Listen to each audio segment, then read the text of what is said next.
बिस्मिल्लाहिर्रहमानिर्रहीम अस्सलाम वालेकुम 72 न्यूज़ ते टीपू रांझे दी बैठक विच सारियां भरावां दा वेलकम। आज लाइव चल रहे हैं, बल्कि आज मेरे पेज ते भी लाइव ते इन करना है, बस सीट बेल्ट बांध लेनी है, आज हलना जुलना नहीं। प्रोग्राम बड़ा खास है क्योंकि आज दे मेरे जेड़े मेहमान ने वो मेरी एक दूजी शेप ने मैंने लगदा है, क्योंकि उन्हां दा दिल उन्हां दा दिमाग उन्हां दियां चीज़ां मेरे नाल बहुत मैच करदियां ने। एक वजूद ते शक्ल अल्लाह पाक वखरी बनाई है।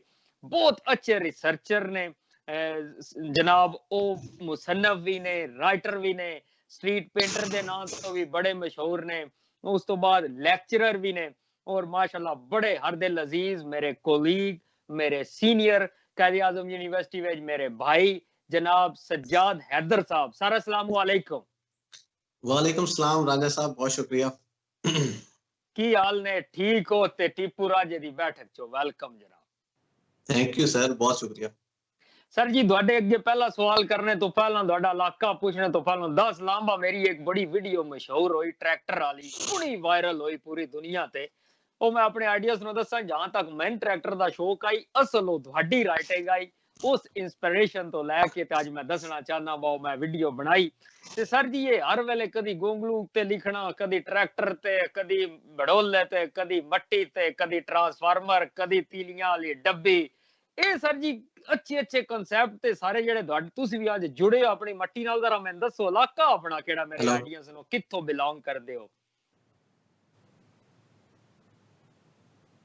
जी राजा साहब, मेरा ताल्लुक ही जोराबाद डिस्ट्रिक्ट खुशाब नाल है और मैं खुशाब तो ताल्लुक है, लेकिन हुन 15-20 साल तो इस्लामाबाद कायदा यूनिवर्सिटी जॉब कर रहा एज ए रिसर्चर। और ਜਿਹੜਾ ਤੁਸੀਂ ਸਵਾਲ ਪੁੱਛਿਆ ਹੈ ਕਿ ਮਿੱਟੀ ਨਾਲ ਜੁੜਾ ਤੇ ਆਪਣੀ ਰਹਿਤਨ ਨਾਲ ਮੁਹੱਬਤ, ਇਹ ਮੈਂ ਸਮਝਦਾ ਕਿ ਪਿਓਰ ਐਂਥਰੋਪੋਲੋਜੀ ਦਾ ਤੋਹਫਾ ਹੈ। ਐਂਥਰੋਪੋਲੋਜੀ ਇਨਸਾਨਾਂ ਦੀ ਸਟੱਡੀ, ਕਲਚਰ ਦੀ ਸਟੱਡੀ ਕਰਕੇ ਆਪਣੀ ਸਕਾਫਤ, ਆਪਣੀ ਧਰਤੀ, ਆਪਣੀ ਮਿੱਟੀ ਨਾਲ ਮੁਹੱਬਤ ਹੋਈ ਔਰ ਕੋਸ਼ਿਸ਼ ਕੀਤੀ ਕਿ ਯਾਰ ਮਾਡਰਨ ਹੋ ਜਾਈਏ, ਲੇਕਿਨ ਆਪਣੇ ਕਲਚਰ ਨੂੰ ਨਹੀਂ ਭੁੱਲਣਾ ਚਾਹੀਦਾ, ਉਸ ਤੇ ਮਾਣ ਕਰਨਾ ਚਾਹੀਦਾ। ਜਿਵੇਂ ਮੈਂ ਤੁਹਾਡਾ ਪ੍ਰੋਗਰਾਮ ਵੇਖਦਾ, ਤੁਸੀਂ ਵੱਜ ਗੱਜ ਕੇ ਆਪਣੀ ਪੰਜਾਬੀ ਬੋਲਦੇ ਹੋ, ਮੰਡੀ ਬਾਉਦੀਨ ਵਾਲੀ, ਸਰਗੋਧੇ ਵਾਲੀ, ਤੇ ਸਾਡਾ ਵੀ ਜੋਰਾਬਾਦ, ਸਰਗੋਧਾ, ਖੁਸ਼ਾਬ, ਮੀਆਂ ਵਾਲੀ, ਇਹ ਇੱਕੋ ਬੈਲਟ ਹੈ ਸਾਡੀ ਔਰ ਮੰਡੀ ਬਾਉਦੀਨ। ਤੇ ਸਾਨੂੰ ਆਪਣੀ ਬੋਲੀ ਬੋਲਣੀ ਚਾਹੀਦੀ ਔਰ ਬੜੇ ਫਖਰ ਨਾਲ ਬੋਲਣੀ ਚਾਹੀਦੀ। ਝੰਗ ਹੋ ਗਿਆ, ਚਕਵਾਲ ਹੋ ਗਿਆ, ਤੇ ਆਪਣੇ ਜਿਹੜੇ ਰੀਜਨ ਦਾ ਕਲਚਰ ਹੈ, ਜਿਹੜਾ ਤੁਹਾਡਾ ਲਹਿਜਾ ਹੈ, ਉਹ ਤੁਹਾਡੀ ਖੂਬਸੂਰਤੀ ਹੈ, ਇਸ ਤੇ ਕੋਈ ਕੰਪਲੈਕਸ ਨਹੀਂ ਹੋਣਾ ਚਾਹੀਦਾ। ਮਾਸ਼ਾਅੱਲਾ, ਬੜੀ ਗੱਲ ਹੈ। ਅੱਛਾ ਸਰ ਜੀ, ਕਿਸੇ ਵੀ ਬੰਦੇ ਦੇ ਬਾਰੇ ਦੱਸਿਆ ਜਾਂਦਾ ਹੈ ਬਾ ਉਹ ਆਪਣੀ ਨਾ man is known by his company, ਆਪਣੇ ਯਾਰਾਂ ਬੇਲੀਆਂ ਤੋਂ ਪਹਿਚਾਣਿਆ ਜਾਂਦਾ। ਕਿਸੇ ਵੀ ਬੰਦੇ ਬਾਰੇ ਜਾਣਨਾ ਹੋਵੇ ਤੇ ਉਹਦਾ ਉਠਕ ਬੈਠਕ ਵੇਖ ਲਓ। ਤੇ ਮੈਂ ਕਦੀ ਕਦੀ ਹੱਸਣਾ ਵਾ, ਮੇਰੇ ਬਾਰੇ ਵੇਚਣਾ ਇਹ ਤੁਸੀਂ ਨਹੀਂ ਜਾਣ ਸਕਦੇ, ਕਿਉਂਕਿ ਕਦੀ ਮੇਰੇ ਬੇਲੀ ਮਸੀਤੀ ਵਾਲੇ ਯਾਰ, ਕਦੀ ਦੂਜੀਆਂ ਮਹਿਫਲਾਂ ਵਾਲੇ, ਹਰ ਤਰ੍ਹਾਂ ਦਾ ਬੰਦਾ। ਤੁਸੀਂ ਮੇਰੇ ਯਾਰ ਵੇਖ ਕੇ ਮੇਰੇ ਬਾਰੇ ਤੁਸੀਂ ਨਹੀਂ ਅੰਦਾਜ਼ਾ ਲਾ ਸਕਦੇ ਬਾ ਮੇਰੀ ਰੀਅਲ ਪਰਸਨੈਲਿਟੀ ਕੀ ਹੈ। ਸੇਮ ਇਸੇ ਤਰ੍ਹਾਂ ਸਰ ਜੀ ਤੁਹਾਡੀ ਜਿਹੜੀ ਰਿਸਰਚ ਹੈ, ਅੱਜ ਕੱਲ ਤੁਸੀਂ ਫੇਸਬੁੱਕ ਤੇ ਮਤਲਬ ਲਿਖ ਰਹੇ ਹੋ, ਕਦੀ ਟਰੱਕ ਆਰਟ ਉੱਤੇ ਟੁਰ ਜਾਂਦੇ ਹੋ, ਮੋਨੋ ਤੁਸੀਂ शुमाली इलाका जाते मुजफ्फराबाद वाल जाके एनजीओ नाल कनेक्टेड है। ये सर इतनी डाइवर्सिटी क्यों है ਤੁਹਾਡੇ ਅੰਦਰ? ਮੇਰੇ ਖਿਆਲ ਹੈ ਅਸੀਂ ਜਿਹੜੇ ਯੂਨੀਵਰਸਿਟੀ ਜੌਬ ਕਰਦੇ ਆ ਔਰ ਜਿਹੜੇ ਕਲਚਰ ਦੇ ਬਾਰੇ ਜਾਂ ਸੋਸ਼ਲ ਸਾਇੰਸਿਸ ਦੇ ਸਟੂਡੈਂਟਸ ਹੁੰਦੇ ਆ, ਸਕਾਲਰਸ ਹੁੰਦੇ ਆ, ਰਿਸਰਚਰ ਹੁੰਦੇ ਆ, ਅਸੀਂ ਰੋਜ਼ਾਨਾ ਨਵੇਂ ਆਈਡੀਆਜ਼ ਨਾਲ ਐਕਸਪੋਜ਼ ਹੋ ਰਹੇ ਹਾਂ। ਬੇਸਿਕਲੀ ਮੈਂ ਆਪਣਾ ਜਿਹੜਾ ਨਿਕਨੇਮ ਤੁਸੀਂ ਦੱਸਿਆ ਵੀ ਸਟਰੀਟ ਪੇਂਟਰ, ਮੈਂ ਫਾਈਨ ਆਰਟਸ ਨਾਲ ਮੈਨੂੰ ਬਹੁਤ ਮੁਹੱਬਤ ਹੈ, ਆਰਟ ਪ੍ਰਮੋਟਰ, ਆਰਟ ਲਵਰ ਹੈ, ਵਿਜ਼ੂਅਲ ਕਲਚਰ ਨਾਲ ਮੈਨੂੰ ਮੁਹੱਬਤ ਹੈ। ਮੇਰਾ ਜਿਹੜਾ ਪਹਿਲਾ ਰਿਸਰਚ ਆਈ ਉਹ ਖੁਸ਼ਾਬ ਦੇ ਵਿੱਚ ਟਰੱਕ ਆਰਟ, ਟਰੱਕਾਂ ਦੇ ਉੱਤੇ ਜਿਹੜੀ ਪੇਂਟਿੰਗ ਹੁੰਦੀ ਉਸ ਤੇ ਮੈਂ ਕੀਤਾ ਕਿ ਉਹ ਜਮਾਲਿਆਤੀ ਜ਼ੌਕ ਸੀ, ਉਹ ਮੈਂ ਸਟੱਡੀ ਕੀਤੀ। ਉਸ ਤੋਂ ਬਾਅਦ ਮੇਰਾ ਐਮਫਿਲ ਦੇ ਜਿਹੜੇ ਰਿਸਰਚ ਹੈ ਉਹ ਮਿਊਨਿਕ ਯੂਨੀਵਰਸਿਟੀ ਦੀ ਮੈਨੂੰ ਫੰਡਿੰਗ ਮਿਲਦੀ ਔਰ ਮੈਂ ਬਾਲਾਕੋਟ ਦੇ ਜ਼ਲਜ਼ਲਾ ਸਦਕਾਨ ਦੇ ਉਹਨਾਂ ਦੇ ਟੈਂਟ ਵਿਲੇजेस ਵਿੱਚ ਰਿਹਾ। ਉਹ ਤੁਹਾਡੇ ਡਿਫਰੈਂਟ ਐਕਸਪੀਰੀਐਂਸਿਸ ਫਿਰ ਮੈਂ ਯੂਨਾਈਟਿਡ ਨੇਸ਼ਨ ਨਾਲ ਕੰਮ ਕੀਤਾ, WHO ਨਾਲ, ਜ਼ਲਜ਼ਲਾ ਸਦਕਾਨ ਔਰ ਮੈਂਟਲ ਹੈਲਥ ਦੇ ਪ੍ਰੋਜੈਕਟ। ਫਿਰ ਮੇਰੀ ਇੰਸਪੀਰੇਸ਼ਨ ਉਹ ਹੋਈ ਔਰ ਮੈਂ ਕੈਂਪੇਨ ਸ਼ੁਰੂ ਕੀਤੀ ਕਿ ਲੋਕਾਂ ਨੂੰ ਮੋਟੀਵੇਟ ਕੀਤਾ ਜਾਏ, ਅਰਜਿੰਗ ਪੀਪਲ ਟੂ ਐਕਸੈਲ। ਤੇ ਫਿਰ ਉਸ ਤੋਂ ਬਾਅਦ ਮੈਂ ਫੇਸਬੁੱਕ ਦਾ ਦੌਰ ਆ ਗਿਆ, ਤੁਹਾਨੂੰ ਪਤਾ ਹੈ ਸੋਸ਼ਲ ਮੀਡੀਆ ਅਸੀਂ ਸਾਰੇ ਯੂਜ਼ ਕਰਦੇ ਹਾਂ। ਤੇ ਮੈਂ ਨਿਊਜ਼ੀਲੈਂਡ 1 ਸਾਲ ਪੜ੍ਹਿਆ ਔਰ ਮੈਂ ਡਿਜੀਟਲ ਕਲਚਰ ਨਾਲ ਬੜਾ ਇੱਕ ਇੰਟਰਸਟ, ਐਕੈਡੈਮਿਕ ਇੰਟਰਸਟ ਬਿਲਡ ਹੋਇਆ। ਤੇ ਮੇਰਾ ਰਿਸਰਚ ਪੇਪਰ ਵੀ ਹੈ ਸੋਸ਼ਲ ਮੀਡੀਆ ਤੇ ਫੇਸਬੁੱਕ ਤੇ, ਮੇਰੇ PhD ਦਾ ਪ੍ਰੋਜੈਕਟ ਜਿਹੜਾ ਹੈ ਉਹ ਫੇਸਬੁੱਕ ਹੈ। ਤੇ ਇਸ ਤਰ੍ਹਾਂ ਜਿਸ ਟਾਈਮ ਮੈਂ ਗਲੋਬਲਾਈਜੇਸ਼ਨ ਤੇ ICT ਟੈਕਨੋਲੋਜੀ ਪੜ੍ਹਦਾ ਜਾਂਦਾ ਤੇ ਮੈਨੂੰ ਡਰ ਲੱਗਿਆ ਕਿ ਮੇਰੇ ਅੰਦਰ ਦਾ ਆਰਟਿਸਟ ਜਾਂ ਜਿਹੜਾ ਕਲਚਰ ਦਾ ਮੁਹੱਬਤ ਖਤਮ ਨਾ ਹੋ ਜਾਏ। और मैं लिखना शुरू किया कि वो सब्जेक्ट वो जड़ा साडे कंटेंट जो ट्रांसफार्मर ते लिखे है, बन्ने ते लिखे है, डब्बी तीलियां li रखे है, जड़ी माचिस जड़ी होंदी चिटखनी ते लिखे है, उसके बाद कल राती गोंगलुआ ते लिखे है, अचार ते लिखे है, और वेड़े ते लिखे है, बिरामदे ते लिखे है, बन्ने ते लिखे संदूकड़ी ते लिखे है, जड़ी मस्जिद वाली संदूकड़ी पई होंदी बड़ोली ते आ जेड़ी ओ घर बड़ोली वाला बाजार उदे ते जी उस ते लिखा है। दूआ रूसी ट्रैक्टर दी तुसा गल कीती ते ट्रैक्टर दे विच भी मैं रूसी ट्रैक्टर ते लिखा है कि ओ ये चीज़ां जिन्ना दा मैं गल अगे टुरदी ते मैं तुहानू दसदा दी वजह किवे कि साडे इर्द गिर्द चीज़ां स्टैटिक नहीं है, ओ सन रेगुलेट करी इंसान दे नाल ओदी एक एजेंसी है टेक्नोलॉजी दी, ओ सन रेगुलेट करी साडे बिहेवियर मॉडिफाई करी, और असा अगर वो ना हो तो साडी जिंदगी मसला कि नमकदानी ते मैं लिखा है, ठीक है, लूण दी है, ये छोटी छोटी चीज़ां ये साडी जिंदगी विच बज़ाहिर खैर है मैं, लेकिन बड़ा अहम रोल अदा करन। वो पता है नेल कटर ते लिखे ते ये ना होवन ते साडी जिंदगी बड़ी अजीब हो। तो मैं आख्या उनको मैं पेंडू सदे कोई मसला नहीं, मैं इसी तरह दा या और ओरिजिनल होना चाहिए बंदे नू, नेचुरल। बिल्कुल बिल्कुल। अच्छा सर जी माशाअल्लाह इना राइटिंग से तो मैं मुन गल करदा ਤੁਹਾਡੀ मैं एक और यूनिक चीज ਵੇਖੀ ਮੈਂ ਤੁਸੀਂ ਆ ਜਿਹੜੇ ਆ ਸਾਡੇ ਪੰਜਾਬੀ ਦੇ ਲਹਿਜੇ ਨੇ ਮੁxtਲਿਫ डायलैक्ट नाल बोलदे आ, पिंडी वाले वखरे, असी मंडी बौदी सरगोदा इधले वखरे, लाहौर गुजराला वखरे, सरायकी ये तुसी भी ये किदे कोई जा जेर जबर भी मैंने पता लगया कोई नोट कीतन ये भी जरा मेरे आइडियाज नु सर दसया यार। असल विच राजा साहब गल है कि हर जुबान दी खूबसूरती है। असल जुबान दा मकसद है लैंग्वेज तुहाडे कल्चर दा बड़ा बुनियादी हिस्सा है, और जुबान लोगों नु मिलाने वास्ते है, लोगों दी मोहब्बत मिलाने वास्ते। इस सियासत भी मिकलाता इशू है, लेकिन सियासत तो अटके सन इसना प्यार मोहब्बत मैं सराइकी हूं सीखी, और मैं बड़े शौक दी सीखी है। एक खूबसूरत लैंग्वेज है। उसके बाद हिंद को बोल भी दी, पंजाबी बोल दे मैं हुन जे मैं एक रिसर्च की थी वर्ल्ड बैंक दी, उहदे विच मैं गया सा फैसलाबाद, चकवाल और पिंडी। हुन ते जबर जेर पेश दा फर्क है ना। हुन असी पंजाबी च किथे गए भाई, केड़े पासे गए, जेर है किथे तुसी चकवाल और पिंडिया को कथे गए, कथे जबर आ गई। उसके बाद तुसी मरी इस्लामाबाद कुथे कुथे गए, यानी इको लफ्ज जबर जेर पेश और सारी खूबसूरती है। हम कभी भी किसी लहजे का मजाक नहीं उड़ाना चाहिए। साडे किसी दे उदा कल्चर है भाई, उसनु अपनी मकामी जुबान मकामी सकाफत उन उसी तरह ऑन करना चाहिए, कॉम्प्लेक्स नहीं होना चाहिए। हर जुबान की अहमियत है, हर लहजे की अहमियत है, और हर बंदा सोना है, और हर बंदा खूबसूरत है, और कायनात यूनिक है, उसका कोई नहीं नेमुल बदल। माशाल्लाह सर जी हां हां दिल करदा वा बोलदे रहो तो मैं तुहानू सुनदा रहां, पर उदो टाइम दा मैं ध्यान रखना पुंदा। सर जी आज मैं एक और बड़ा अहम टॉपिक जिते तुहाडी मेरी अगे भी गप लगी और तुसी बड़ा बोलदे हो, ए अफसरशाही जेहड़ी है, मतलब इंसान ते अल्लाह पाक दे बनाए सारे बराबर। कुछ मैं भी तुहाडे सब्जेक्ट पढ़े, चलो 5000 साल जदन तो हिस्ट्री चलदी है पई, रीति रिवाज हिंदुआना रस्मां ना साडियां ते जात पात भी चलदी है, मतलब कमी ते अल्लाह माफ करे गैर काशकार, हालांकि वो भी इंसान ने। ए सर जी ये मुन अंग्रेज साडे ते हुकूमत कीती है ते सन अफसरशाही दे छड़ी, ओ ही बंदा सी एसएस करके एक नॉर्मल जा घराने दा साहब बन जांदा है ते चंगे भले घरे दा एक नहीं पढ़िया ओदा क्लर्क है, मुलाजम है, ओदे जाती काम भी करदा ओदी। ए क्यों है सर जी, एदा किवें आगाज होया, किवें इहदे तो जान छुड़ा सकदे हैं, क्योंकि सेल्फ रिस्पेक्ट हर बंदे दी बराबर है। जरा सर प्लीज इहदे ते रोशनी देवे। क्योंकि थैंक यू वेरी मच, बड़ा अहम सवाल तुसा कीता है। इन मैं सादा अल्फाज एकेडमिक टोन विच गल नहीं करसा, मैं कोशिश करसा कि बिल्कुल सादा मोटे मोटे अल्फाज समझा। ये पावर दा ताल्लुक ही एक इंसान दा दूजे नाल, जे वालिद ते बेटे दे के एहतराम दा रिलेशन है, एहतरामन यानी कि एहतराम नाल गल करन, वड्डे भरा दा, ये तुसा सीनियर जूनियर दा कायदा यूनिवर्सिटी वेखिया या बाकी स्कूल है कॉलेज उस्ताद दा, वड्डे भाई दा मोहल्ले, और एक मोहब्बत है, एक अकीदत है। अदर दैन जेडे साडे असा इंसान दी हिस्ट्री, रीसेंट हिस्ट्री, मौजूदा तारीख नु वेखिए तो दो रेवोल्यूशन खास तौर पे टेक्नोलॉजी ते रेवोल्यूशन और उस तो पहले एग्रीकल्चर रेवोल्यूशन, यानी कि दुनिया पहले ज़राअत की तरफ आई, ज़राअत की वो बहुत ज्यादा इकोनॉमिक्स हुई, और उसके नाल तुहाडे फ्यूडल सिस्टम बने और सारा कुछ। उस तो बाद टेक्नोलॉजी के नाल तुहाडे नॉलेज या इल्म की बड़ी वकत बन गई, हुनर की बड़ी वकत बन गई, और असी इस टाइम जो दौर च रह रहे हैं, ये इंडस्ट्रीयल टाइम रह रहे हैं, असी सनत के दौर रह रहे हैं, सनत के वक्त रह रहे हैं। साडे हर काम दे विच जेड़ा कोई बेनिफिट्स हैं या सन प्रॉफिट हैं, वो इंडस्ट्री की वजह तो हो रहे हैं।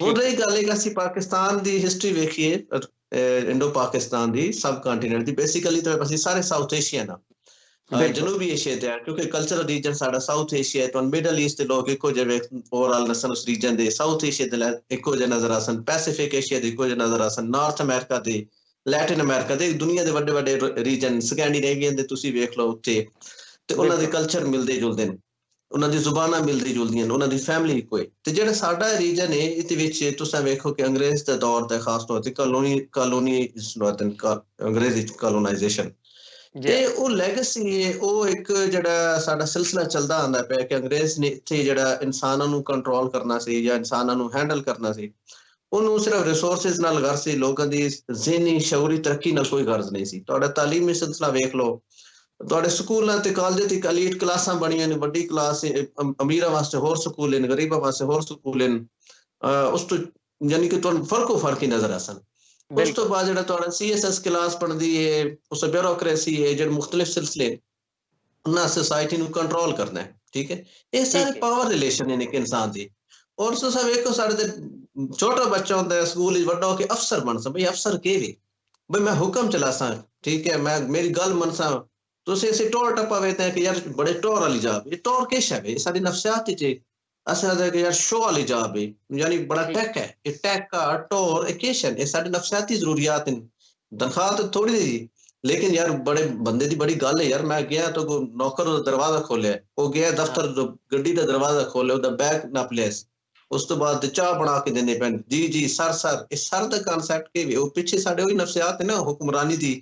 ਉਸ ਤੋਂ ਬਾਅਦ ਅਸੀਂ ਹਰ ਉਹ ਕੰਮ ਕਰਨਾ ਚਾਹੁੰਦਾ ਕਿ ਚਲੋ यार पैसा है या जितने भी है, लेकिन हुक्म पावर में बड़े रूल पाऊं करता ते अथॉरिटी दी गेम में, पावर दी गेम में ते शऊर सोशल साइंसेस में आता कि थोड़ी ऐसी गलबात करिए कि उन्होंने की अहमियत है। मैं कंटिन्यू रखा या तो सब कोई सवाल करना चाहता जरूर है। मैं अगला सवाल करना सी भाई, मतलब हुन आजकल ਅਸੀਂ ਸਾਇੰਸ ਐਂਡ ਟੈਕਨੋਲੋਜੀ ਵੱਲ ਜਾਂਦੇ ਆ, ਕੰਪਿਊਟਰ ਮਾਸਟਰ ਬਣ ਗਿਆ, ਇੰਜੀਨੀਅਰ ਬਣ ਗਿਆ, ਡਾਕਟਰ ਬਣ ਗਿਆ, ਸੋਸ਼ਲ ਸਾਇੰਸਸ ਤੇ ਮੁੜ ਐਂਥਰੋਪੋਲੋਜੀ, ਤੇ ਇਹ ਮੇਰੇ ਆਈਡੀਆ ਦੱਸੋ ਕੀ ਨੇ ਦੀ ਅਹਿਮੀਅਤ ਕੀ ਹੈ ਸਾਡੀ? सर मैं एंथ्रोपोलॉजी ਨੂੰ तो हमेशा ਦਾ ਕਿ ਇਸ ਡਾਰਲਿੰਗ ਆਫ ਸੋਸ਼ਲ ਸਾਇੰਸਸ ਕਿ ਅਸੀਂ ਫਿਲਾਸਫੀ ਅਪਲਾਈਡ ਫਿਲਾਸਫੀ ਹੈ ਕਿ ਇਨਸਾਨਾਂ ਦੀ ਸਟੱਡੀ ਹੈ।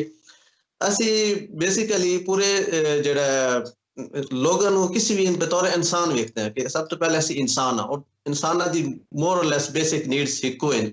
ਔਰ ਉਸ ਤੋਂ ਬਾਅਦ ਕਲਚਰ ਟੂ ਕਲਚਰ ਉਹਨਾਂ ਦੀ ਪਰਸਨੈਲਿਟੀਆਂ ਬਣੀਆਂ, ਕਲਚਰ ਉਹਨਾਂ ਦੀ ਸ਼ਖਸੀਅਤ ਬਣਾ ਰਿਹਾ, ਉਹਨਾਂ ਦੀ ਜ਼ੁਬਾਨ ਬਣਾ ਰਹੀ, ਉਹਨਾਂ ਦੇ ਜਿਹੜਾ ਗਿਵਨ ਸਰਕਮਸਟੈਂਸਸ ਹਨ, ਜਿਹੜਾ ਉਹਨਾਂ ਦਾ ਰਿਸੋਰਸਿਸ ਹਨ।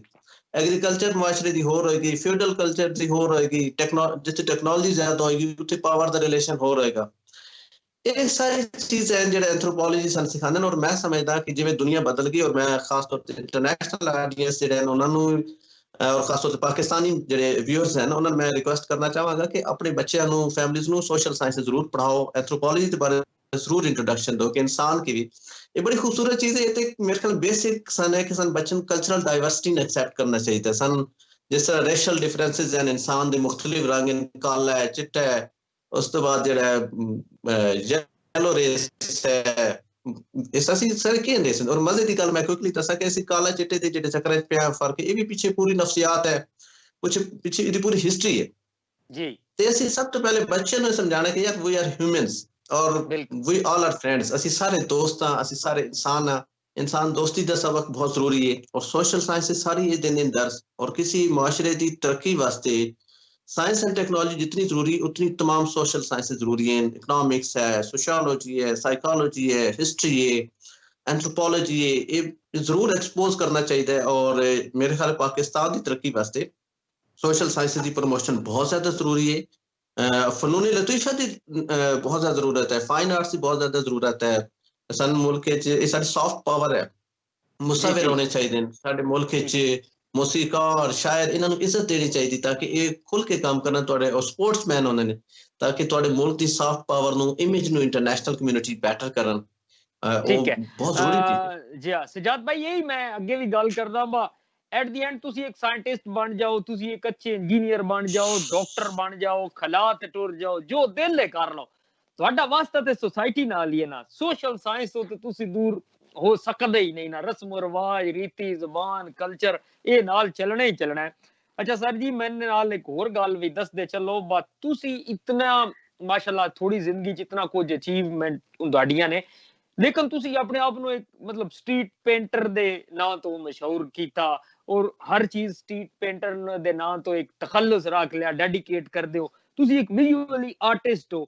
ਇਹ ਨੈਚੁਰਲ ਹੈ ਤੁਹਾਡੇ ਵਿੱਚ ਜਾਂ ਜਿਹੜੀਆਂ ਤੁਹਾਡੀਆਂ ਜਿਤਨੀਆਂ ਰਾਈਟਿੰਗਸ ਨੇ ਕੋਈ ਆਮਦੀਦੀ ਹੁੰਦੀ ਹੈ, ਪੜ੍ਹਦੇ ਹੋ ਤੇ ਤੁਹਾਡੇ ਚ ਹੁੰਦੀਆਂ ਨੇ, ਇਹ ਕਿਵੇਂ ਟੈਲੈਂਟ ਹੈ ਸਰ ਤੁਹਾਡੇ ਚ, ਇਹ ਦੱਸੋ ਤੇ ਨਾਲੇ ਕਿਉਂ ਤੁਸੀਂ ਸਟਰੀਟ ਪੇਂਟਰ ਛਡਵਾਉਂਦੇ ਹੋ ਸਰ? जी थैंक यू वेरी मच। तुसां स्ट्रीट पेंटर ते काफ़ी वजूहात हैं। पहली बड़ी वड्डी वजह है कि असी जदन मॉडर्न होंदे ते असी कोई इंटरनेशनल ब्रांड रख रहे हैं, पिकासो ना रख सकदा सा मैं अपना, या माइकल एंजलो, ठीक है, वो बहुत बड़े उस्ताद हैं। मैं समझदा कि साडी सोसाइटी एक मेरी बॉटम अप अप्रोच है, एंथ्रोपोलॉजी ने मैंने दित्ती है, और मैं समझदा कि सन कॉमन पर्सन स्मॉल स्किल्स ते जेडे लोग हैं वो खूबसूरती ऐड कर। मैं बाजार गुजरदा सा ते जेडे साइन बोर्ड पेंटेड ना ते भी मैं लिखे ट्रक ठीक। आर्ट ते थीसिस की ते एक खामोशी ना रंग ऐड कर। पिछले दिहाड़े में गुल दोपहरी ते लिखे है कि छोटा जब फुल होता वो छोटा जब धूप च खिड़ा खड़ा है, मैंने बड़ा अच्छा लगे यार ये अपना रोल प्ले कर रहा है। ते दुनिया दी खूबसूरती च हर बंदे दा रोल है, हर इंसान दा, हर आर्टिस्ट दा रोल है। और मैं उन्होंने खराज तहसीन पेश करने वास्ते मैं अपना टाइटल बड़े ऑन करता। मैं समझा कि मेरा टाइटल स्ट्रीट पेंटर है। मेरा पिछले साल university college of London exhibition हुई इंटरनेशनल, जिससे मेरा फोटोग्राफी फीचर हुई। और मैंने फखर है थी मैं एक आम बंदा और आम बंदा बन के रहना चाहता और नेचुरल रहना चाहता। इन चीज़ों तो बंदे नेचुरल रहना ज्यादा जरूरी है, कुदरती और ओरिजिनल होकर रहना बहुत सोहना है। तो स्ट्रीट पेंटर एक बड़ा खूबसूरत टाइटल है साडे। मैं खुशाब दे सरगोदा चकवाल उत्थे मैं एग्जीबिशन क्यूरेट की थी 2013 जल्दी जल्दी भी दस दियां आर्ट प्रमोशन दे वाले उस च मैं sign board painter, cinema painter, truck painter. Cinema painter भी बड़ा खूबसूरत कल्चर है। मस्जिद साहबान उन्होंने खताती उन्होंने मैं अस बेलियन मोटिवेट किया यूनिवर्सिटी बड़े मैं शुक्रिया अदा करता। ਅਸੀਂ ਮਿਲ ਜੁਲ ਕੇ ਉਹਨਾਂ ਦੇ ਰਾਵਲਪਿੰਡੀ ਆਰਟ ਕੌਂਸਲ ਦਾ ਮੈਂ ਸ਼ੁਕਰੀਆ ਅਦਾ ਕਰਦਾ। ਅਸਾਂ ਉੱਥੇ ਐਗਜ਼ੀਬਿਸ਼ਨ ਉਹਨਾਂ ਦੀ ਕੀਤੀ, 13 ਆਰਟਿਸਟਾਂ ਦਾ ਕੰਮ ਕੀਤਾ ਔਰ ਬਹੁਤ ਜ਼ਿਆਦਾ ਉਹਨੂੰ ਐਕਸਟੈਂਸਿਵ ਕਵਰੇਜ ਮਿਲੀ। ਜਾਪਾਨ ਦਾ ਐਂਬੈਸਡਰ ਹੈ, ਉਹਨਾਂ ਸਾਰਿਆਂ ਨੇ ਆਪਣਾ ਕੰਮ ਵੇਚਿਆ ਔਰ ਅੱਜ ਮਾਸ਼ਾਅੱਲਾ ਉਹ ਸਾਰੇ ਆਰਟਿਸਟ ਐਸਟੈਬਲਿਸ਼ ਆਰਟਿਸਟ ਨੇ, ਉਹਨਾਂ ਦਾ ਕੰਮ ਵਿਕਦਾ ਔਰ ਪਹਿਲੀ ਦਫਾ ਪਿੰਡੀ ਇਸਲਾਮਾਬਾਦ ਆਏ ਸਨ। यानी कि सन बॉटम अप अप्रोच है। ते एनवायरनमेंट के हवाले अगर इजाजत तो एक गल होर करना चाहांगा। इन्हें इस साल ही मैं कायदा यूनिवर्सिटी च मैं शुक्रिया अदा करता वाइस चांसलर साहब का कि उन्होंने आइडिया ने अप्रीशिएट किया। असीं माइकलिन कैंपस कैंपेन की थी जिस मैं जितने भी माली सन 20 माली ते 20 जेडे हैं जमादार उन्होंने असीं स्टेज ते बुलाया, उन्होंने इज्जत अफजाई की, स्टेज तो उन्होंने सर्टिफिकेट दिते पहली दफा। और असी हर बंदे ने यूनिवर्सिटी में वाइस चांसलर साहब अल्लाह होर इज्जत डॉक्टर एतजाज साहब उन्होंने भी यूनिवर्सिटी सफाई की थी, हर स्टूडेंट और हर बंदे ने। और एक बड़ा एक अच्छी एक्टिविटी हुई सी माइकलिन कैंपस से ना तो सब अपनी सोसाइटी च रोल प्ले करना चाहिए। जी हाँ सर जी, सॉरी मैं कट करना पौंदा, इतना अच्छा सी बोल दियो। टाइम दी कमी दी वजह तो ना मेरे रात वाली ਤੁਹਾਡੀ ਰਾਈਟਿੰਗ ਗੋਂਗਲੂ ਬੜੀ ਪਸੰਦ ਆਈ। ਜਿਹੜਾ ਸਵਾਣੀ ਦੇ ਥੱਲੇ ਲੱਗਿਆ ਹੋਵੇ ਉਸ ਨੂੰ ਆਂਦੇ ਨੇ ਥਨੀਰਾ ਗੋਂਗਲੂ ਹੈ। ਜਾਂ ਤੁਸੀਂ ਇੱਕ ਵਾਰੀ ਬੋਲੇ ਤੇ ਰਾਈਟਿੰਗ ਲਿਖੀ ਬਾ ਜਿਹੜਾ ਸਾਡੇ ਮੁਆਸ਼ਰੇ ਕਿਰਦਾਰ ਨੇ ਸਾਦਾ ਸਿੱਧਾ ਮੋਟੜੂ ਜਿਹਾ ਇੱਕ ਬੋਲਾ ਬੋਲਾ ਸਾਰੇ ਕਰਕੇ ਉਹਨ ਅੱਗੇ ਲਾਈ ਰੱਖਦੇ ਨੇ। ਇਹ ਗੋਂਗਲੂ ਦਾ ਸਰ ਕਿਵੇਂ ਕਨਸੈਪਟ ਆਇਆ? ਮੈਂ ਇੱਥੇ ਗੱਲ ਸੁਣਾਵਾਂ, ਮੈਂ ਫਾਲੀਆ ਪਾਇਲਟ ਸਕੂਲ ਚੋਂ ਪੜ੍ਹਦਾ ਸੀ ਸਰ ਜੀ ਤੇ ਹਸਟਲ ਚੋਂ ਰਵੀਦਾ ਸੀ। ਤੂੰ ਨਾ ਕੀ ਕੀਤਾ ਬਾ ਉਹਨਾਂ ਨੇ ਪੂਰਾ ਵਿਗਾ ਸਕੂਲ ਨਾਲ ਆਈ ਉਹ ਸਕੂਲ ਵਾਲੇ ਹਸਟਲ ਵਾਲੇ ਲੈ ਲਿਆ ਪਹਿਲੋ ਉੱਤੋਂ ਪੱਤਰ ਸਨ ਵੜ ਵੜ ਕੇ ਸਾਗ ਖਵਾਉਂਦੇ ਰਹੇ ਤੇ ਮੁੰਡ ਥੱਲੇ ਗੋਂਗਲੂ ਹੋਏ ਤੇ ਗੋਂਗਲੂ ਖਵਾਣੇ ਸ਼ੁਰੂ ਕਰਤੇ। ਤੇ ਤੁਹਾਡੀ ਰਾਈਟਿੰਗ ਤੋਂ ਮੈਂ ਬੜਾ ਹੱਸਿਆ। ਗੋਂਗਲੂ ਤੇ ਗੱਲ ਕਰੋ ਮੁੰਡ ਮੈਂ ਇਜਾਜ਼ਤ ਲਵਾਂ ਸਰ जी। गोंगलू मैं असल गैर अहम चीज़ों मैं अहमियत देने की कोशिश करता कि साढ़े गोंगलू बड़ी कॉमन है। साढ़े पंजाबी हैं असी जेडे जमींदारी नाल ताल्लुक है, तुहानू पता ही सारा कि कुट चढ़ी होंदी सर्दियां गर्मियां सर्दियां आवन ते गोंगलू गोंगलू गोंगलू गोंगलू सर कोई अहमियत नहीं गोंगलू दी। ते मैं गोंगलू एक सिंबल भी है कि असी आम जेड़ा सादा बंदा होंदा है बड़ा गोंगलू है, ठीक है, उसमें असी गोंगलू होता रेवला या साई लोग भोला बीबा ते ओ मैं कह रहे तो बड़ा जबरदस्त दूआ एक असि लफ्ज इस्तेमाल करना गोंगलू तो मिट्टी लाना या गोंगलू तो मिट्टी छन्नना। ते ओ मैं कह रहे तो बड़े मजे दी गल। और मजे दी गल ये मैंने आइडिया है कि कल मैं ऑफिस से बैठा सा मेरी कलीग को लेके सलाद वगैरह ब्रांच टाइम में जो भी वो माल्टे शाल्टे ते ओ चीज़ां ओ तो खानी पे ते नाल गोंगलू कट्टे हैं ओ गोंगलू दे डकरे मैंने बड़े मजे ते लगे ना। मैं उत्ते आइडिया क्लिक किया। मैं जा रहा मैं ट्रांसफार्मर जड़े वेखे तो मैं कह किवें खलोता है ट्रांसफार्मर का आइडिया के इंस्पिरेशन कुंडी वेखी राती सुता पे मैं कीड़ी ते लिखा कीड़ी मैं कोरोना जड़े वेखे तो कीड़ी टुरदी गई उस तो मैं आइडिया पे आज मैं लभदे जा रात असल ਤੁਸੀਂ ਵੇਖਣੀ ਹੁੰਦੀ ਛੋਟੀ ਛੋਟੀ सेहत करना मैं नजर आया मैं कि यार ਇਹ ਤਾਂ ਉਹ ਚੀਜ਼ ਹੈ ਕਿ ਦੋ ਕਹਿੰਦੇ ਘਰੇ ਲੜਾਈਆਂ ਪਾਉਂਦੇ ਨਾ ਕਲਚਰਲ ਚੀਜ਼ ਹੈ ਮਿਥਸ ਐਂਡ ਸਾਡੀ ਤੇ ਮੈਂ ਭਾਈ ਮਾਡਰਨ ਪਤਾ ਨਹੀਂ ਤੁਸੀਂ ਮੈਨੂੰ ਪੇਂਡੂ ਸਮਝੋ ਤੇ ਤੁਹਾਡੀ ਮਿਹਰਬਾਨੀ ਹੈ ਕਿ ਪਿੰਡ ਵਿਲੇਜ ਇਹ ਸਾਡਾ ਕਲਚਰ ਹੈ ਸਾਡੀ ਪਹਿਚਾਣ ਹੈ ਔਰ ਵਿਲੇਜ ਦੇ ਵਿੱਚ ਇਨਸਾਨ ਰਹਿੰਦੇ ਨੇ ਬੜੇ ਅਜ਼ੀਮ ਇਨਸਾਨ ਉਹ ਜੱਟ ਤੁਹਾਡਾ ਫਸਲਾਂ ਕਾਸ਼ਤ ਕਰਦਾ ਤਾਂ ਅਸੀਂ ਰੋਟੀ ਖਾਂਦੇ ਸਾਨੂੰ ਉਹਨਾਂ ਦੀ ਇੱਜ਼ਤ ਕਰਨੀ ਚਾਹੀਦੀ ਉਹ ਸਾਡੇ ਵੀਰ ਹਨ ਸਾਡੇ ਭਰਾ ਹਨ ਔਰ ਸਾਡਾ ਮਾਣ ਹੈ ਇਹ ਉਹਨਾਂ ਦਾ ਅਨਾਜ ਸੱਪਾਂ ਦੇ ਡਰ ਤੋਂ ਜਿਹੜਾ ਤੁਸੀਂ ਵੇਖੋ ਸਰਦੀਆਂ ਪੋਹ ਮਾਹ ਦੇ ਪਾਲੇ ਚ ਪਾਣੀ ਲਾਣਾ ਸੌਖਾ ਕੰਮ ਨਹੀਂ ਸਾਰਿਆਂ ਨੂੰ ਪਤਾ ਹੈ ਤੇ ਅਸੀਂ ਸ਼ਹਿਰ ਦੇ ਲੋਕ ਤਾਂ ਬਸ ਐਂਡ ਕੰਜ਼ਿਊਮਰ ਹਾਂ ਤੇ ਬਸ ਖਰਾਜੇ ਤੇ ਅਸੀਂ ਪੇਸ਼ ਕਰਦੇ ਜੀ ਸਜਾਦ ਭਾਈ ਬਹੁਤ ਮਜ਼ਾ ਆਇਆ इंशाअल्लाह ताला मैं जिंदगी रही मुण ਤੁਹਾਡੇ ਨਾਲ ਨਸ਼ਿਸਤ ਰੱਖਾਂਗਾ और मैं ते ਤੁਹਾਡੀਆਂ ਰਾਈਟਿੰਗ ਤੋਂ ਬੜੇ ਹੀ ਇੰਪ੍ਰੈਸ ਹੁੰਦਾ और मैंने बड़े मतलब अच्छे आइडियाज मिलते हैं और मेरी मोटिवेशन मिलती है मेरी वीडियो बनाने ते मेरियां वीडियो ਤੁਹਾਡਾ बड़ा अहम रोल है मैं ते अगू कुछ अरसे बाद बकायदा मेंशन शुरू कर देंदा मेरी आज दी वीडियो दे राइटर सज्जाद हैदर भाई साहब ने बहुत शुक्रिया अल्लाह पाक ਤੁਹਾਨੂੰ खुश रखे ਤੁਹਾਡੇ टाइम ਦਾ शुक्रिया ते अपने व्यूअर्स ਨੂੰ आखां दा इंशाअल्लाह ताला अगले हफ्ते मुण एक अपने नवे मेहमान नाल हाजिर होवांदा ते उतना चिर आखसां हसदे रहो वसदे रहो ते ऊंचियां टालां च रहो अल्लाह ਤੁਹਾਨੂੰ खुश रखे वसलाम।